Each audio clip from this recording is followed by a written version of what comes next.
আল্লাহর কাছে অশেষ শুকরিয়া আদায় করতে চাই যে আমাদের নেতা তিনি দীর্ঘ 18 বছর নির্বাসনে থাকার পরে ইনশাআল্লাহ আগামী 25 ডিসেম্বর তিনি আমাদের মাঝে এসে উপস্থিত হবেন।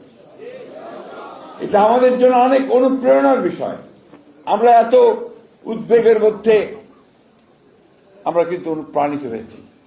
একদিকে আমাদের মাতা, তিনি অসুস্থ অবস্থায় হাসপাতালে আছেন, অন্যদিকে এই অনিশ্চয়তা, তার মধ্যে আমাদের সেই নিশ্চয়তা আরো যিনি আমাদেরকে দেখাচ্ছেন, আমাদেরকে যিনি সামনে পথ দেখাচ্ছেন, সেই নেতা আমাদের মাঝে এসে উপস্থিত হবেন 25 তারিখে।